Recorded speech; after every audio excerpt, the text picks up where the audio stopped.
Masechet Shabbat Daf Tzadik He Amud Bet. On va commencer par la Mishnah qui est en bas de Tzadik He Amud Aleph. Hatolesh me'atzitz nakuv chayav she'eno nakuv patur.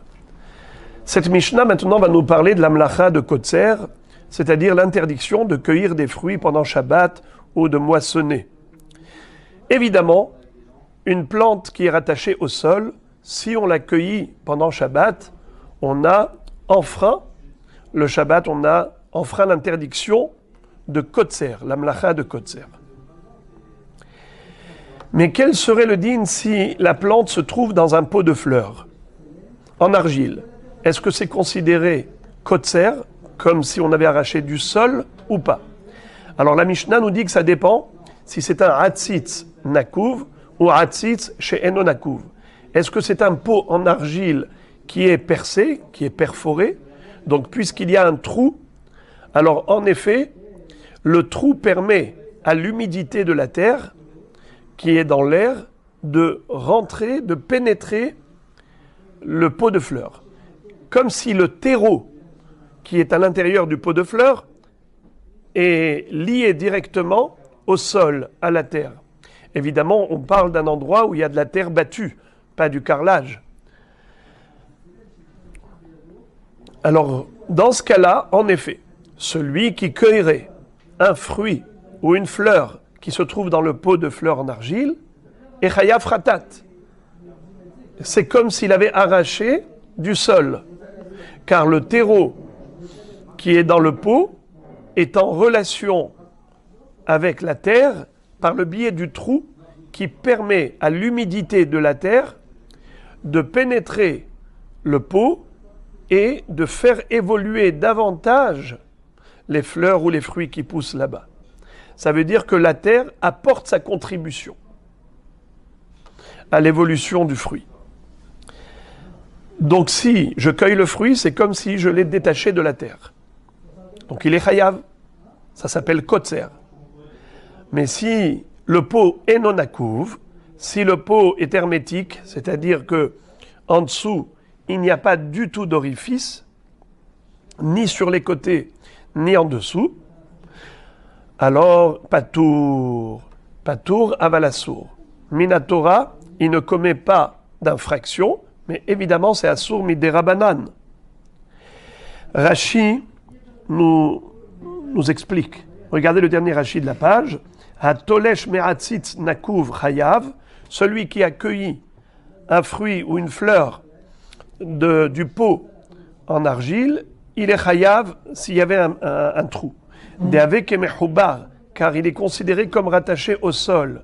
Deyonek minakarka, car ce terreau puise de l'humidité de la terre. Ad yedehan nekev, par le biais du trou. Shemeriyah lahluhit akarka, car il respire l'humidité du sol. Va filuhad nekev bedofno, même si le trou n'était pas en dessous, même si le nekev était sur le côté, sur la paroi latérale du pot en argile. Malgré tout, c'est considéré comme relié au sol, et s'il a cueilli le fruit, il est chayav. Ve Rabbi Shimon, poter, basé ou basé. Mais Rabbi Shimon n'est pas d'accord avec Tanakama. Et il dit qu'il n'y a aucune différence. Dans tous les cas de figure, il est patour. Pourquoi? Étant donné que ça pousse dans le pot en argile, on ne tient pas compte du fait qu'il y ait un trou. On ne raisonne pas avec cette philosophie de dire que, malgré tout, même si c'est dans le pot, il y a une connexion avec la terre par le biais du trou. Rabbi Shimon ne tient pas compte de cela. Et par conséquent, il va dire ben basé ou ben basé patour. Que ce soit Hatzitz Nakuv ou Hatzitz chez Eno Nakuv, il est toujours patour. Gemara. Ramele Abaye les Rava. Abaye a présenté à Rava un problème. Lequel? Une contradiction par rapport à Rabbi Shimon. Ve'amrela Rabbi Chia barav les Rav. Certains disent que ce n'est pas Abaye qui a exposé ce problème à Rava, c'est plutôt Rabbi Chia barav à Rav. Donc le fils au père. Il lui a dit Rabbi Shimon se contredit, apparemment, car d'une part, Tnan, on a pris dans notre Mishnah, Rabbi Shimon, poter basé ou basé. Alma, nakouv les Rabbi Shimon, ke eno nakouv meshavele. Dans notre Mishnah, Rabbi Shimon dit clairement que peu importe quel est l'état de ce pot en argile, qu'il soit perforé ou pas, c'est le même din. Celui qui cueille des fruits de ce pot en argile sera toujours patour. Sous-entendu qu'il est considéré comme déjà détaché du sol. Puisqu'il est détaché du sol, donc je ne peux pas dire que j'ai cueilli une plante qui était rattachée au sol. Très bien. Véramine, ou pourtant, on a appris le contraire dans la braïta suivante. Qu'est-ce qu'elle dit la braïta suivante? Rabbi Shimon Omer, en ben nakouv, leche eno nakouv, et la leachir zraim bilvad. Pour comprendre cela, il faut une introduction. On a déjà appris plusieurs fois qu'un fruit qui était au contact d'une source d'impureté peut devenir tamé à condition que ce fruit ait été préalablement mouillé. Si, une fois qu'on a détaché le fruit du sol, on l'a cueilli, on l'a mouillé, même si après on l'a essuyé, désormais, il est apte à devenir impur. C'est-à-dire que si ce fruit, désormais, va être au contact d'une personne impure ou d'une bête impure, par exemple un reptile mort, eh bien, le fruit va devenir tamé. Mais un fruit qui n'a jamais été mouillé après la cueillette, eh bien, ce fruit-là est inapte à devenir tamé. Il ne pourra pas devenir tamé. Impossible. Alors, quel est le din d'un fruit qui a poussé dans un pot de fleurs, dans un pot en argile? Est-ce que ce fruit-là, si on l'a mouillé, tout en étant rattaché au terreau qui est dans le pot en argile, est-ce que ce fruit-là s'appelle mouillé lorsqu'il était détaché du sol, ou bien est-ce qu'on considère qu'il a été mouillé lorsqu'il était rattaché au sol? Eh bien, figurez-vous que Rabbi Shimon nous dit que ça dépend. Si le fruit a poussé dans un pot en argile qui était hermétique, donc qui s'appelle détaché du sol, si on a mouillé le fruit, eh bien ça s'appelle un fruit mouillé qui est apte à devenir tamé. Et donc si maintenant il y a une personne impure ou une bête impure qui le touche, le fruit deviendra tamé.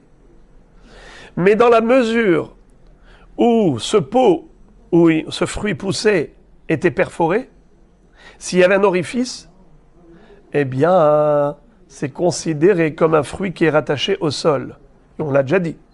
Un fruit qui est encore attaché au sol, qu'on n'a pas encore cueilli, même si on le mouille, ce mouillage ne va pas le rendre apte à devenir tamé. Eh bien, Rabbi Shimon nous dit qu'en effet, ça dépend si le pot est nakouv, atzitz nakouv, ou atzitz she'eno nakouv. Si eno nakouv, dès qu'on le mouille, c'est comme un fruit qui est détaché du sol, le mouillage le rend apte à devenir tamé. Ça s'appelle hersher zraim, habilitation des plantes. La plante devient habilitée à devenir tamée que par le mouillage, mais une fois qu'elle est cueillie. Par contre, si le hatzitz était nakouv, si le pot en argile était troué, donc au travers du trou, il y a une connexion avec le sol. L'humidité du sol monte et pénètre le terreau, et donc alimente la plante qui pousse dans ce pot. C'est comme si c'était encore attaché au sol. Par conséquent, même si on l'a mouillé, et qu'ensuite il y a eu un contact avec une source d'impureté, cette plante ne deviendra pas impure. Ce fruit ne deviendra pas impur parce que c'est comme s'il était mouillé en étant rattaché au sol. Alors la question d'Agmara, c'est que c'est une contradiction. Car au niveau du Shabbat, Rabbi Shimon ne distingue pas entre nakouv et non nakouv. Il dit ben basé ou ben basé, patour, qu'on ait cueilli pendant Shabbat un fruit d'un hatzitz nakouv ou d'un hatzitz sheno nakouv, toujours patour. Pourquoi? Parce qu'on considère que la plante qui est dans le pot, elle est détachée du sol. Elle ne pousse pas dans la terre. Et pourtant, au niveau de Hersher Zraim, Rabbi Shimon nous dit que s'il y avait un trou dans le pot, eh bien c'est comme si la plante était reliée au sol. Et même si on la mouille, elle ne deviendra pas atamée. Question, pourquoi? Pourquoi au niveau du Shabbat, il dit qu'il n'y a pas de différence entre nakouv et non nakouv, et au niveau des Zraim, de Hersher Zraim, il fait une différence entre nakouv et non nakouv.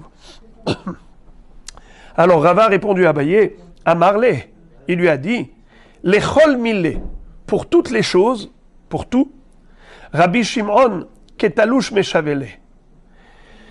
Le hatzitz qui est nakouv, qui est percé, qui est troué, Rabbi Shimon le considère comme hermétique, comme détaché du sol. C'est vrai. C'est pour cela que Shabbat, si on l'accueillit, d'après lui, on n'est pas chayav. Mais par rapport à la tum'a des Zraim, c'est exceptionnel. Pourquoi? Car la Torah, elle nous a rajouté des mots spécialement pour nous dire qu'elle cherche à être metaheret. Shene'emar al kol zera zerua asher izareya. Ce passou que la Gemara mentionne figure dans Parashat Shmini. Je vous le lis. Vechi pol minivlatam al kol zera zerua asher izareya tahorhu. En parlant des reptiles morts, si ils étaient au contact du fruit, alors si ce fruit n'a jamais été mouillé, ils resteront purs, ces fruits. Mais si ces fruits-là étaient mouillés autrefois, eh bien, ils deviendront impurs. Mais pour devenir impurs, ce n'est que si ce sont des fruits ou des graines qui sont aptes à être semés, c'est-à-dire déjà détachés du sol. Et comment la Torah s'est exprimée? Elle a dit « Zera, Zerua, Asher Izarea ». Qu'est-ce que c'est que ces mots de trop? Asher Izarea, ça veut dire prêt à être semé. Et qu'est-ce qui est prêt à être semé? C'est quelque chose qui est déjà détaché du sol. Car des graines qui sont encore rattachées au sol, tu ne peux pas les semer. Donc la Torah te dit, c'est uniquement lorsqu'ils sont prêts à être semés. Mais lorsqu'ils sont rattachés au sol, même virtuellement j'allais dire, même par le biais de l'air, de l'humidité qui passe par le trou du pot de fleurs, même cette connexion fait que les fruits sont comme rattachés au sol. Et donc tahor. La Torah, elle a été merabba tahara. La Torah ribta tahara. La Torah, elle nous a donné plus de chances à ce que les fruits restent tahor que l'inverse. C'est-à-dire que même un petit trou dans le pot, ça suffit pour rendre les fruits tahor, c'est-à-dire comme s'ils étaient encore attachés au sol et donc inaptes à devenir tamés. Bahamine hausava, mais Rabbi Zera. Maintenant la Gemara, toujours en parlant des pots en argile, elle nous cite un débat qui a eu lieu entre un zaken qui est venu poser une question à Rabbi Zera. Bahamine hausava, mais Rabbi Zera. Le zaken a demandé à Rabbi Zera, Shoresh keneged nekev mali amar Rabbi Shimon. Rabbi Shimon nous a dit que pendant Shabbat, si on accueillit d'un pot de fleurs, on n'est pas tour. Pourquoi? Parce que c'est détaché du sol déjà. Tu n'as pas arraché du sol. Et ce, même dans le cas où le pot était troué. Question. Quel serait le din si le trou était mamash en face d'une shoresh? Ça veut dire que la racine de la plante qui est dans le pot, elle était mamash en face du trou. Et donc peut-être que l'humidité de la terre qui peut rentrer par le trou va directement atteindre le shoresh, la racine de la plante. Et donc cette plante, on pourrait la considérer comme étant rattachée au sol. Et donc si Shabbat on accueillit de ce pot, peut-être que Rabbi Shimon dirait Chayav. Ou bien Rabbi Shimon il dit toujours Patour. Qu'en dis-tu? Rabbi Zira n'a pas répondu. Ishtik velo amarle velo midé. Il ne lui a rien dit. Lo amarle velo midé. Il ne lui a dit quoi que ce soit. Zimna hada, et voilà qu'un jour, une autre fois, Zimna hada, ashkehe, il a croisé. Qui a croisé qui? À nouveau, ce Zaken s'est retrouvé dans le même Beth Midrash où Rabbi Zera était en train de donner un shiur. Ashkeche deyati veka amar. Il a vu assis en train d'enseigner. Quoi? On modé Rabbi Shimon she'im nikav birde tahorato. Que Rabbi Shimon est d'accord dans un cas pour dire que celui qui cueillerait du pot, des plantes du pot, serait chayav pendant Shabbat. Ça s'appelle kotser comme s'il a détaché du sol. Dans quel cas? Si le trou était grand. Qu'est-ce qu'on appelle un grand trou d'un pot en argile? Eh bien, c'est birde tahorato. C'est la largeur d'un trou qui va purifier le pot en argile. On s'explique. Vous savez qu'en général, tout keli qui est impur, on le passe au mikvé et il est purifié. Uba shemesh vetaher, à la tombée de la nuit, il sera pur. Sauf des kelim en argile. Tout ustensile en argile, une fois qu'il est devenu tamé, il est impurifiable. La seule possibilité de le rendre pur, c'est de le casser. Kleheres enlem takana et la shvira. Alors si on l'a perforé, on avait un keli en argile et on l'a troué. Dans quel cas il devient tahor? Que si le trou est suffisamment large pour le rendre inapte à l'utilisation. Qu'est-ce qu'on appelle un trou large? Eh bien, il faut qu'il soit kemotzi zetim. Tellement large que les olives peuvent traverser le trou. Ils peuvent passer par là. En général, un keli, même s'il a un petit trou, le Baal Habayit ne va pas le jeter à la poubelle. Il va l'utiliser pour autre chose que des liquides ou autre. Mais si même une olive peut passer, c'est que vraiment le trou est grand. Dans ce cas-là, il le jette. Puisque le keli est troué au point de laisser passer des étimes, alors, puisqu'il est considéré comme étant brisé, cassé, donc c'est comme s'il est inexistant. De la même façon qu'il est considéré pur parce qu'il est considéré brisé, comme si le keli n'existe plus, eh bien pareillement pour Shabbat, le pot en argile est considéré comme inexistant, puisque le trou est grand. Et Rabbi Zira va jusqu'à dire que dans le cas où on avait un trou dans le pot en argile où poussaient des plantes, on avait un trou qui est motzi zetim, même Rabbi Shimon serait d'accord qu'il serait chayav s'il accueillit pendant Shabbat. Puisqu'on considère le pot comme inexistant, c'est comme si le terreau était sur le sol, qu'il n'y avait pas de chatzitza entre eux. Et dans ce cas-là, même Rabbi Shimon serait d'accord que si on accueillit pendant Shabbat ces fleurs ou ces fruits qu'il y avait dans le pot, chayav. Qui l'a entendu? Sozaken.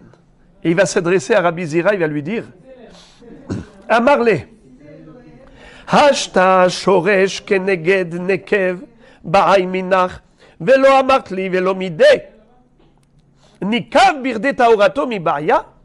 Je comprends pas. Comment tu peux dire une chose pareille? Que s'il y a un gros trou, c'est comme si le keli était cassé, et donc c'est comme s'il est rattaché au sol, et même Rabbi Shimon serait d'accord qu'il est chayav s'il accueille. Mais toi-même, quand je t'avais posé la question, quel est le din si le petit trou est en face du shoresh, est en face de la racine? Tu n'as pas su me répondre. Ça veut dire que tu avais un doute. Est-ce que d'après Rabbi Shimon, il serait chayav, oui ou non? Alors maintenant, tu devrais faire un kalva homer, un raisonnement d'a fortiori. Si déjà, Nekev, Keneged Shoresh, le Shoresh il est en face du trou, donc il puise directement de la terre. Malgré tout, tu me dis que, d'après Rabbi Shimon, il se peut qu'il soit patour, car finalement, il n'est pas directement dans le sol. Alors, à plus forte raison, si le trou il n'est pas en face du shoresh, c'est un trou. Tu me dis que s'il est un peu grand, juste de quoi être motzi zetim, tu me dis que d'après Rabbi Shimon, il serait chayav. C'est pas possible. S'il n'est pas chayav avec nekev keneged à shoresh, un petit nekev qui est en face du shoresh, à plus forte raison qu'il ne sera pas chayav s'il accueillit d'un hatzitz nakouv, mais dont le nekev n'est pas en face du shoresh. Même s'il est grand, kemotzi zait, mais il n'est pas en face de la racine. Et pourtant, qu'est-ce que tu dis? Qu'il est chayav. C'est incompréhensible. Amar Abaye, alors Abaye va expliquer. Itmar leha de Rabbi Zira achilou itmar. Abaye nous dit qu'en effet, il y a eu une fausse version de l'enseignement de Rabbi Zira. Rabbi Zira n'a pas dit, comme on vient de le dire, que si il y a un trou, kemotzi zait, un orifice qui laisse passer une olive, assez large pour laisser passer une olive, alors dans ce cas-là, en effet, Rabbi Shimon serait d'accord que s'il accueillit pendant Shabbat, il serait chayav. Non, ce n'est pas ça. Hachi ou deitmar. Voici comment il a dit. Modé Rabbi Shimon, sheim nikav lemata mirvirit. Rabbi Shimon est d'accord dans le cas où le trou qu'il y avait dans le pot se trouvait en dessous de Révirit. Qu'est-ce que ça veut dire? On ne parle pas de la largeur du trou, s'il était kazaït ou moins de zaït. Ce n'est pas ça le sujet. Ce que Rabbi Zira voulait dire, que quand est-ce que le Kéli est considéré entier, malgré le trou, bien qu'il y ait un trou, c'est seulement si ce Kéli-là peut contenir. Je mets dedans du liquide, il peut contenir. Mais s'il y avait un trou qui se situait où? Non pas en haut, mais en bas. Je m'explique. Regardez ici. Voyez-vous ce verre? Je peux mettre, par exemple, j'ai un trou au milieu du verre. Je peux remplir le verre jusqu'à la hauteur du trou, car tout le récipient qui est en bas est intact. Mais si le trou il est en bas, dès que je vais verser quelque chose dedans, ça va fuir, ça va couler. Il ne peut pas contenir un révérite. Donc si le trou il est tellement bas que si je versais dedans un liquide, eh bien il fuirait, il ne peut même pas contenir un révérite, alors un kéli en argile comme celui-ci est considéré comme inexistant. Et même Rabbi Shimon serait d'accord qu'une personne qui aurait cueilli pendant Shabbat une plante de ce pot de fleurs serait chayav. La Gemara continue de développer le sujet du pot en argile. Amarava, Chamesh midot bikli heres. Il y a 5 niveaux par rapport au pot en argile ou un kéli quelconque en argile. Nous avons une halacha concernant la tum'a. Je répète, si le kéli en argile était tamé, pour qu'il soit purifié, c'est impossible de le passer au mikvé, il faut le briser. Mais pas obligatoirement de le casser en 1000 morceaux, même un trou à l'intérieur du kéli, ça suffit pour le disqualifier. Et donc, il devient automatiquement tahor, même s'il était tamé. Premier niveau, premier shéro, c'est nikav kemotzi mashke, tahor miletame gistera. C'est-à-dire, on ne parle pas d'un kéli normal, on parle d'une gistera en argile. Qu'est-ce que c'est que gistera? Gistera, c'est un débris d'un kéli en argile. À l'époque, il se servait beaucoup des ustensiles en argile. Parfois, ils se cassaient. Qu'est-ce que faisait le Baal Habayit? Soit il jette à la poubelle s'il est riche. Si c'est quelqu'un de pauvre ou qui a un besoin précis, il prenait par exemple ce débris qui était un creux, c'est-à-dire comme un récipient creux, et ils s'en servaient comme moyen de récupération d'une fuite de liquide. Par exemple, je prends un exemple, regardez ici, je prends ma bouteille. Il y a dedans du miel. Alors maintenant il y a un petit trou ici, et le miel fuit, il coule. Qu'est-ce que je fais pour récupérer le miel? Je mets un autre kéli en dessous. C'est quoi que j'ai mis? C'est pas un vrai kéli, j'ai mis la gistera. C'était un demi-kéli par exemple, qui avait un creux et qui avait la capacité de recueillir le goutte à goutte. Alors, la gistera, une fois que elle-même, elle a été percée, alors dans ce cas-là, elle devient tahor. On s'explique. Le kéli avant, en argile, imaginons, il était tamé. Il a été cassé en deux. Alors maintenant, j'ai deux moitiés. Alors c'est sûr qu'il est tahor. Très bien. Maintenant, je prends cette gistera. Je dis, elle peut me servir maintenant pour récupérer les gouttes de miel qui coulent du tonneau de miel. Je mets en dessous le tonneau de miel et c'est comme ça que je récupère. Maintenant, moi, en réservant cette gistera au recueillement des gouttes de miel, je l'ai transformée en kéli. Eh bien maintenant, si par exemple, il y a quelqu'un de tamé qui touche cette gistera, il va rendre le kéli tamé. Cette gistera va devenir tamé. Et comment on va devenir tahor? On ne peut pas passer au mikvé. Qui est-ce qui peut rendre la gistera tahor? Eh bien c'est un trou. Le trou, il doit être de combien? Pas besoin qu'il soit grand.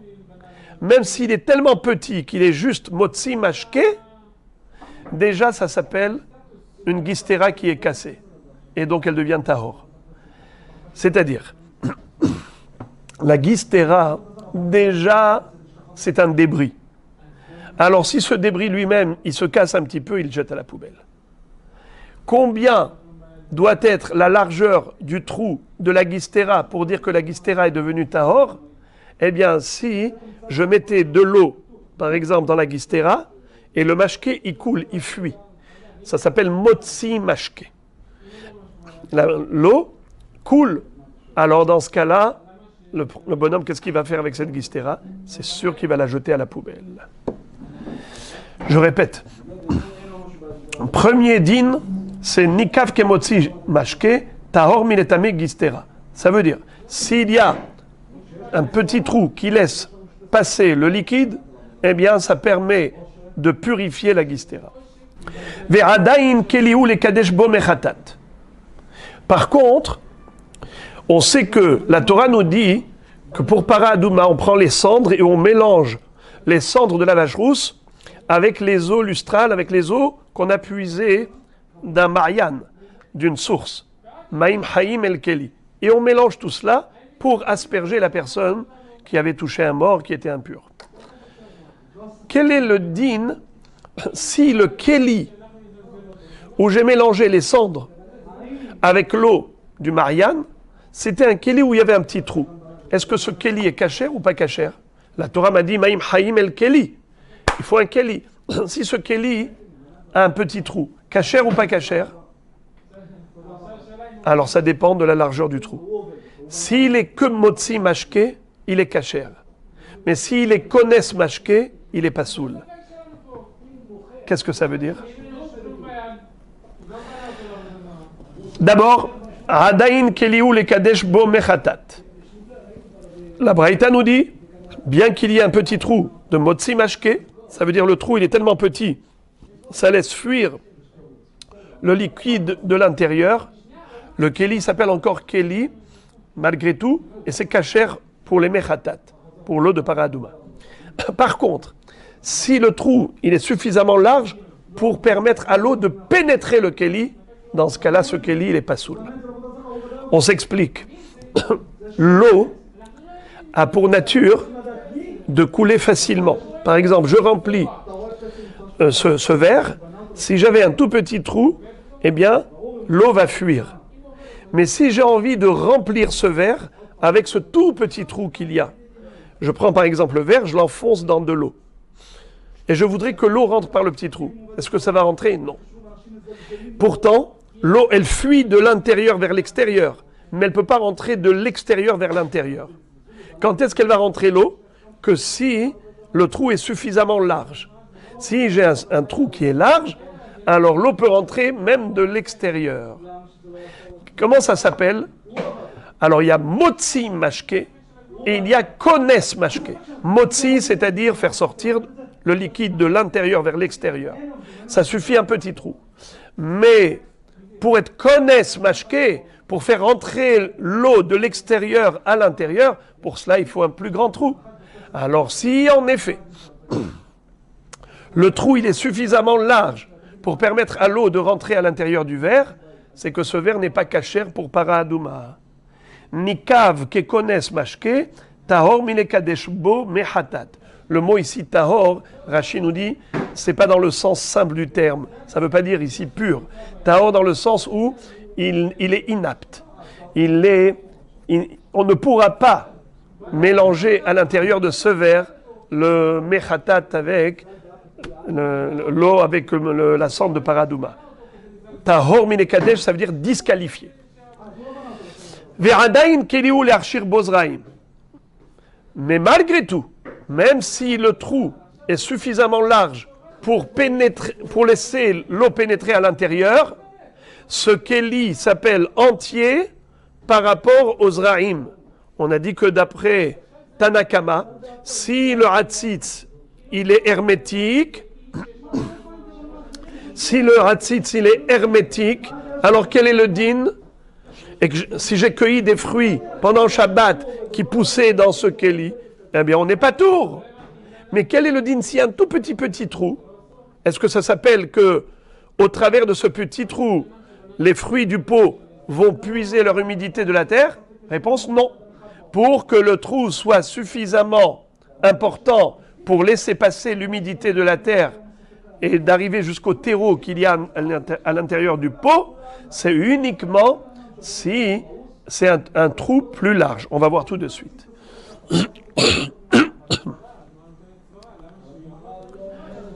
Excusez-moi. Ici, précisément, Tahor Minekadesh bo mechatat ve'adain kelihu le'arshir bozraim. C'est-à-dire quoi le'arshir bozraim? On avait dit que des fruits qui sont détachés du sol, s'ils ont été mouillés, alors ils deviennent aptes à devenir tamés. Si plus tard, ils vont être au contact d'une source d'impureté. Alors en effet, c'est ça ce qu'on veut nous dire. Le trou qu'il y a dans le pot, s'il n'est pas large, il est à peine de quoi laisser passer l'eau pénétrer à l'intérieur, mais pas plus que cela. Alors on considère que le keli, c'est comme s'il était hermétique, et les fruits qui sont dedans s'appellent détachés du sol, et si c'est détaché du sol, le mouillage les qualifie pour devenir tamés si jamais plus tard ces fruits sont au contact d'une source d'impureté. Par contre, nikav keshoresh katan tahor milearshir bozraim. Mais si il y a un trou dans le pot en argile qui est beaucoup plus large que kones mashke, c'est un trou qui est d'une largeur de ce qu'on appelle shoresh katan. Shoresh katan, la taille d'une racine d'une plante, à partir du moment où on a un trou qui est keshoresh katan, alors la connexion entre l'intérieur du pot et le sol se fait par ce trou, et donc c'est comme si les fruits étaient rattachés au sol. Et désormais, même si on a mouillé ces fruits, même s'il y a eu un sheretz mort qui a touché ces fruits ou un homme tamé, les fruits resteront tahor. C'est ce que nous dit la Braïta. Tahorhu milarshir bo zraim. Ve'adain kelihu lekabel bozetim. Mais il s'appelle encore keli, puisqu'on peut mettre dedans des étimes. Le Baal Habayit, il ne va pas forcément jeter ce pot parce qu'il y a un petit trou de shoresh katan. Parce qu'il peut encore s'en servir de ce pot pour toutes sortes d'utilisations. Quand est-ce qu'on dit que un pot en argile est jetable? que lorsque le trou, il est motzi zetim. Kemotzi zetim, c'est-à-dire suffisamment large pour laisser passer des olives. Ça, c'est le shi'ur établi par les chachamim pour dire que le kli heres chlet, il a été brisé. À partir du moment où il est troué au point de laisser passer des étimes, les ba'alé batim en général, ils le jettent à la poubelle. Sauf s'il a décidé le contraire. Mais en général, c'est comme ça que ça se passe. Nikav kemotzi zetim, tahor mi lekabel bo zetim. Ve'adain kelihu lekabel bo rimonim. Ça veut dire, en tant que keli normal, eh bien il est tahor, puisqu'il est kemotzi zetim, donc qui s'appelle un keli qui est cassé. Même s'il était tamé avant, il deviendra tahor. Même si maintenant il y a un tamé qui le touche, il restera tahor. Sauf preuve du contraire, c'est-à-dire si le Baal Habayit a dit non, je ne veux pas le jeter à la poubelle, je veux le garder pour conserver dedans des grenades, des rimonim. La grenade, c'est bien plus gros que l'olive. Étant donné qu'il a dit ça, eh bien, on considère que ce Kéli n'est pas, pour ce propriétaire, n'est pas considéré comme brisé. Et donc, il s'appelle maintenant Kéli, et il est Raoui le Kabel Touma. Si quelqu'un le touche, il deviendra tamé. Enfin, 5e halakha, Nikav kemotzi rimonim, tahor mikloum. Si maintenant le trou qu'il y a eu dans ce Kéli Heres était tellement large au point de laisser passer même des grenades, alors là, il est tahor. Tahor mikloum, c'est-à-dire que on n'a plus besoin maintenant de dire peut-être tu peux faire entrer à l'intérieur des grosses bouteilles ou bien tu peux encore mettre des grandes choses. Non. Hachamim ont estimé que c'est cela le shi'ur de la grandeur d'un trou pour dire que ce Kéli, ça y est, il est mort et par conséquent, il est tahor.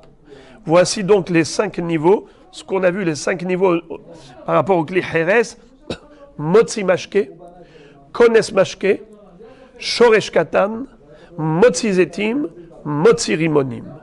Et comme on a vu que par rapport à chacun de ces trous, l'un est plus grand que l'autre, eh bien on peut à ce moment-là adapter l'une des halachot de la Torah comme on vient de voir. La Braïta conclut en disant Ve'imu kaf tzamid patil hachi pahed rubo.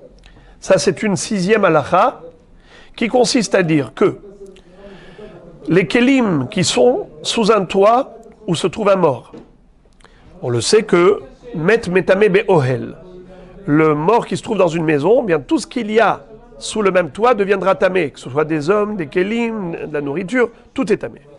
Sauf des aliments ou autres qui se trouvent dans un keli en argile qui est tsamid patil, qui est fermé avec un bouchon et qui est scellé. La Torah nous dit que ve'im tsamid patil alav, c'est-à-dire le keli en argile, il est bouché avec un bouchon, en plus il est scellé, tsamid patil. Alors,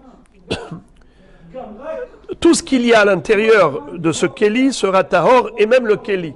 Parce que le keli heres n'est pas mekabel tum'a migabo et la mitocho. La tum'a ne peut pas atteindre le keli heres de l'extérieur, que de l'intérieur. C'est pour ça que s'il est ouvert, alors la tum'a elle peut pénétrer, et de l'intérieur elle va être contaminée. Mais s'il est bouché, tsamid patil alav, eh bien dans ce cas-là, il n'y a pas de tum'a qui peut atteindre ce keli heres, et ni son contenu. Maintenant, quel est le din s'il y a eu un trou dans la paroi de ce keli heres? Est-ce que la tum'a du mort va pénétrer l'intérieur du keli heres? Réponse non, car la Torah a dit que c'est que par le biais de l'entrée normale du keli, que par l'ouverture normale du keli, mais pas par un trou qui s'est fait dans la paroi. Alors ok, le trou est grand, jusqu'où on peut tolérer encore et dire que la tum'a elle ne pénètre pas à l'intérieur du keli heres. Tout ce qui est dedans est encore tahor, même s'il y a de la nourriture dedans, il est tahor. Hachi pahed rubo, jusqu'à ce que la majorité du keli heres a été retirée, a été cassée. Tant que il reste encore la majorité du keli ou la moitié, eh bien ça protège l'intérieur. Quand est-ce que ce qui est à l'intérieur de ce keli deviendra tamé? Hachi pahet rubo shel keli. C'est quoi ipahet? Ça vient du mot pahot, diminué, qu'il a été réduit. Rubo, la majorité. Très bien.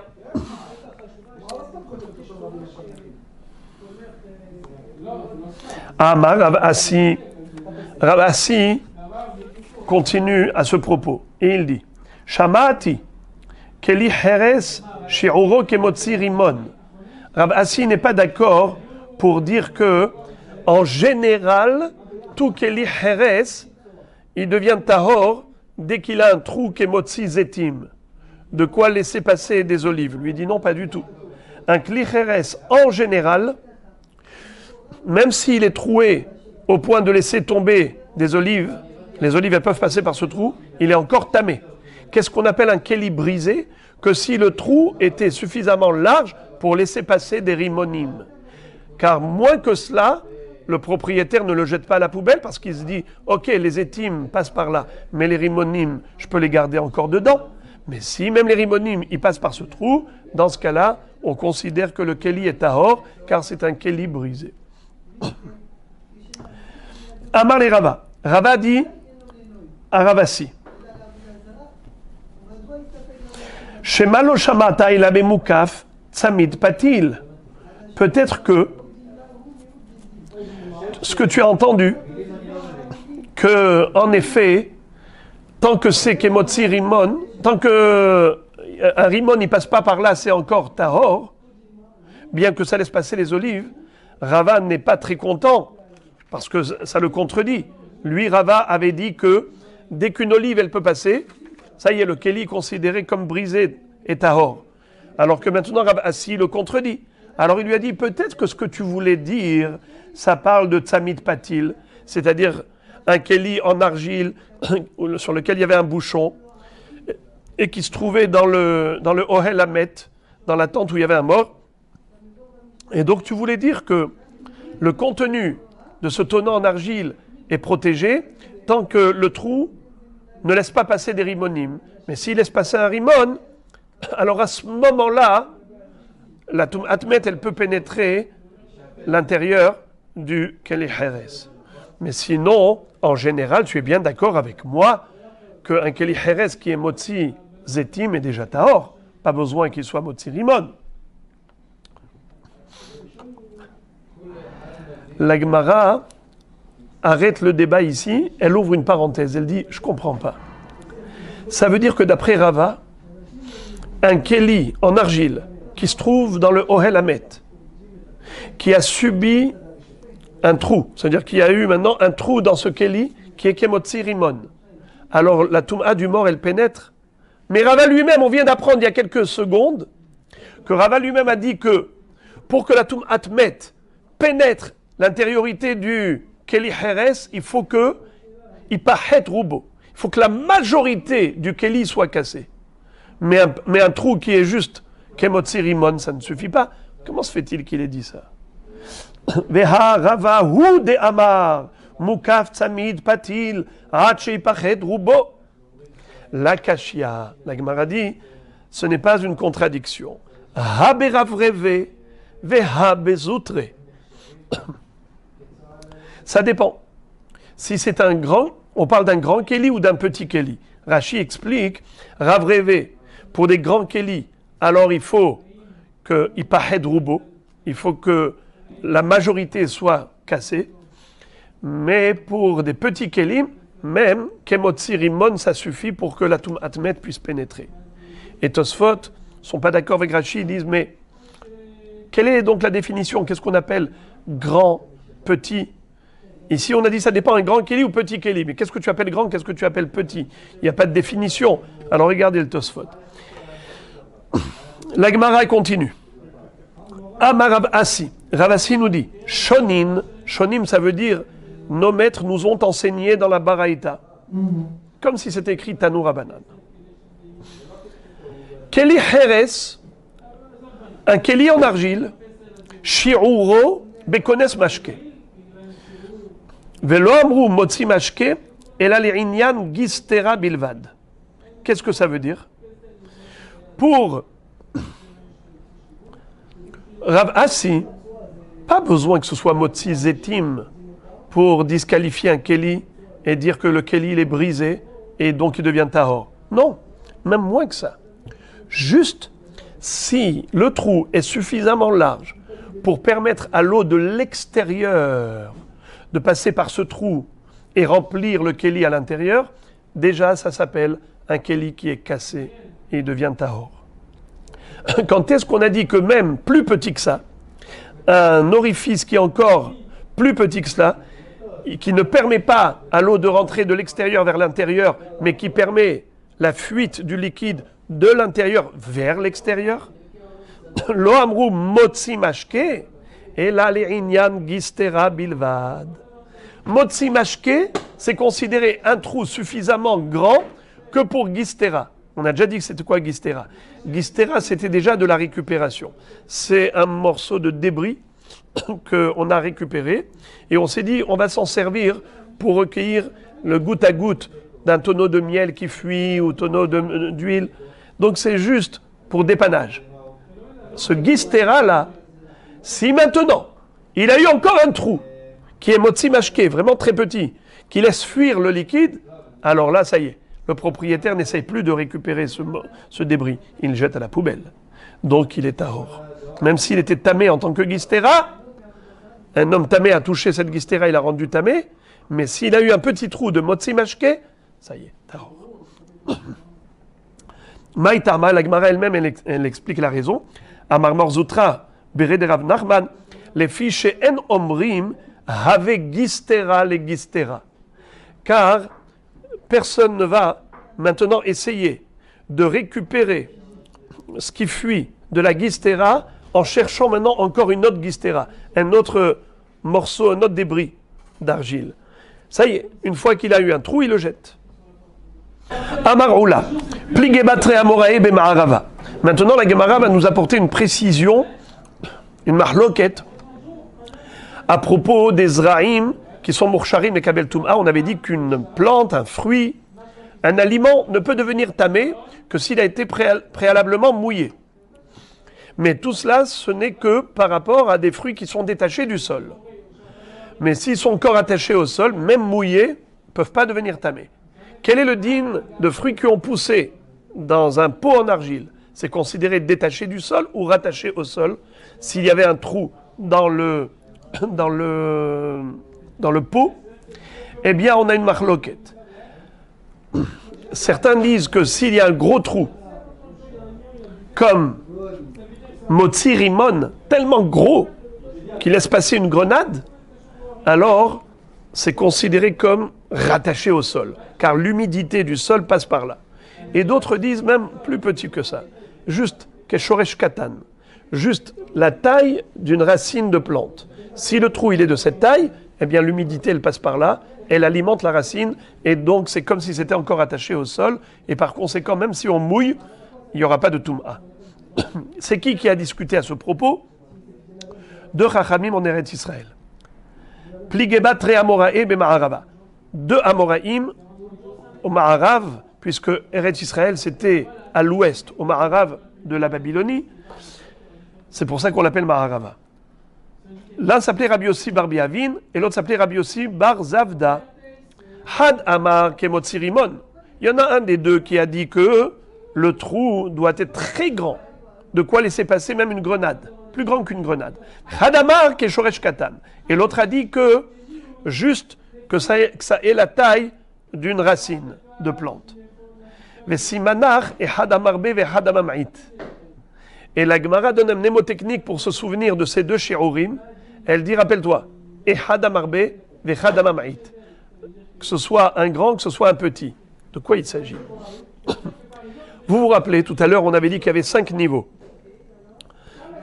Motzi mashke, kones mashke, motzi zetim, shoresh katan, motzi zetim et motzi rimonim. Alors Rashi nous dit, motzi mashke, kones mashke, c'est sûr que ça ne rentre pas dans le jeu, ça ne rentre pas en ligne de compte pour dire que l'humidité de la terre, elle passe par là. Ça, c'est sûr que non. Alors, on n'a que 3 shi'urim.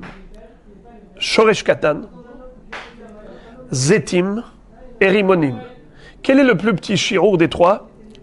Kemo Shoresh Katan. Quel est le plus grand des 3? Kemo Rimon. D'accord? Motzi Rimon.